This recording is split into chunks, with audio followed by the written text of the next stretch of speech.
अलवर में आज लोकसभा चुनाव की अंतिम तिथि के दिन भाजपा के लोकसभा प्रत्याशी भूपेंद्र सिंह यादव ने अपना जिला निर्वाचन कार्यालय पहुंचकर नामांकन दाखिल किया। त्रिपोलिया महादेव मंदिर में पूजा अर्चना के बाद भाजपा प्रत्याशी भूपेंद्र यादव ने जगन्नाथ मंदिर पहुंचकर पूजा अर्चना की।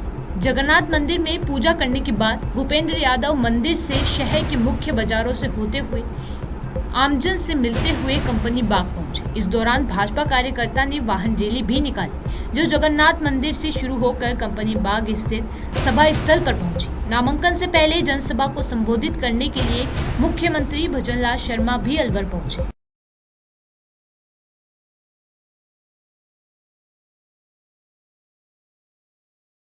आपके चरणों में नमन करता हूँ, वंदन करता हूँ, आप अभिनंदन करता हूँ, क्योंकि आपने एक बड़े बहुमत सरकार बनाने का काम किया है। इसलिए मैं आप सभी का स्वागत और अभिनंदन करता हूं और आपको इसके साथ साथ धन्यवाद देता हूं।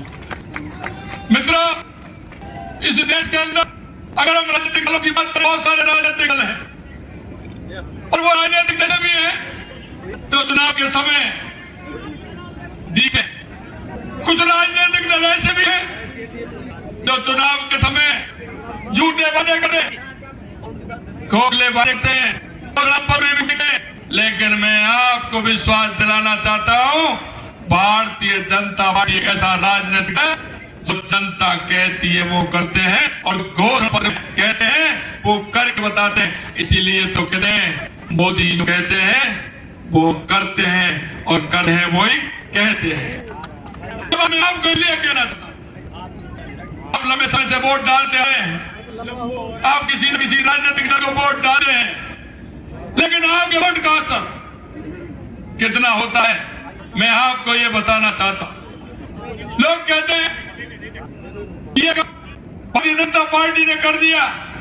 मित्र, वो भारतीय जनता पार्टी ने नहीं, वो आपके एक वोट ने किया है, आपके एक वोट ने किया है।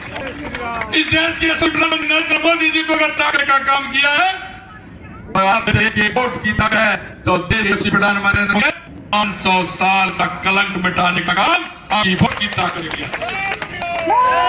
अगर सदस्य बहुमत तो देश के मकबरे की बदलाता था और उसको कहते थे कि 370 दाव तो खून की नदियां बह जाएंगी। मैं कह रहा हूं, आपकी उस वोट की ताकत 370 ने काम किया और एक बूंद खून के उस जमीन पर निगरी। ये आपके वोट का कमाल है, ये आपके वोट का कमाल है। मित्रों, मैं कहना चाहता हूं, अगर गरीब कल्याण योजनाओं के बारे में आपको सुना है तो आप वो भी ध्यान करिए। इस कांग्रेस सरकार ने नेहरू जी से लेकर के, इंदिरा जी से लेकर के, राजीव जी से लेकर के, बीच में और आ गए 2-3 लोग, मनमोहन सिंह से लेकर के और आज सोनिया जी से लेकर के राहुल गांधी जी आप यात्रा निकल रहे हैं। कभी न्याय यात्रा निकलते हैं। अरे न्याय यात्रा निकाली तो राजस्थान के अंदर जब कांग्रेस की सरकार थी, जब आपको निकालनी थी राहुल जी, जब महिलाओं के साथ अत्याचार हो रहा था और राजस्थान देश के अंदर पहले पायदान पे था, अपना यात्रा निकालनी थी तो उस टाइम निकालनी थी राजस्थान के अंदर महिलाओं के साथ अत्याचार हो रहा था। क्योंकि मेरे को दूसरे स्थान पर भी जाना है, करौली मुझे पहुंचना है। हमने जो वायदे किए एक एक करके हमने वायदा पूरा किया है। 3 महीने के अंदर हमने किसानों से वायदा किया था कि किसानों की सम्मान निधि बढ़ाने का हम काम करेंगे।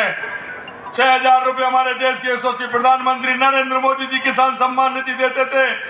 पहली किस्त 2,000 की बढ़ा करके हमने 8,000 रुपए करने का काम पहली कैबिनेट के अंदर हमने किया है। कांग्रेस के सांसद भी रहे हैं, आपका रुतबा ऊंचा रहा है कांग्रेस के अंदर, क्या कारण रहा कि आपने अब जाके कांग्रेस छोड़ी बीजेपी ज्वाइन की? तो मुझे छोड़ तो पहले ही देना चाहिए था। मैं काफी समय से ऐसा महसूस कर रहा था क्यों कांग्रेस में अब निर्णय की कोई क्षमता नहीं बची। ऊपर हैं खड़गे जी हैं तो वो उत्तर भारतीय जनता से दूर हैं। जयपुर में भी डोटासरा वगैरह है, उनकी भी कोई पकड़ नहीं है। और यहाँ अलवर की कांग्रेस तो बहुत जितेंद्र सिंह के महल में कैद है, तो इसलिए उन्होंने जातीय समीकरण और आदमी की कार्यकुशलता महत्ता को देखते हुए आप मुझे देखिए, मुझे पहले कठिन चुनाव में जब भारतीय जनता पार्टी की 21 सीटें आई थी और मात्र 4 सीटें कांग्रेस की आई थी, उसमें मैं जीता था। बाई इलेक्शन के अंदर ऊपर मोदी जी का राज, नीचे वसुंधरा जी का राज, मैं 2 लाख वोटों से हरा करके जीता था। और इस बार चारों तरफ से सर्वत्र आवाज आ रही थी, लेकिन भंवर जितेंद्र सिंह इस कांग्रेस को अपना बनाना चाहते हैं, तो अपनी मुट्ठी में कैद रखें। अलवर की जनता तब उनके साथ में नहीं है। कांग्रेस ने आपको इतना सम्मान दिया, इतना सब कुछ दिया, जब कांग्रेस को आपकी आवश्यकता पड़ी वही आपने आवश्यकता कहाँ समझी उन्होंने, आवश्यकता महसूस नहीं की।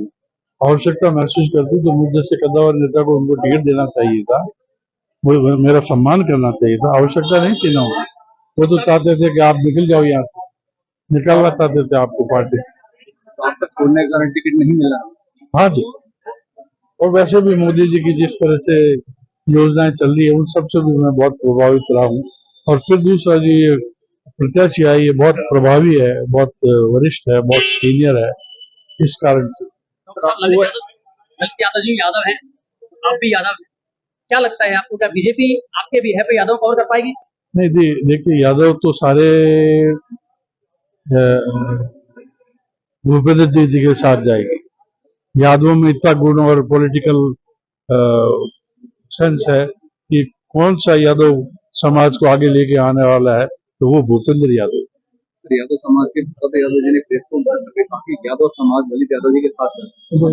देखिए, राजस्थान के यादव समाज का मैं सर्वमान्य पिछले 25 साल से अध्यक्ष हूं। मैं अपनी अध्यक्षीय हैसियत से आपसे कह रहा हूं कि ये चुनाव ललित यादव बहुत अच्छे मतों से जीते।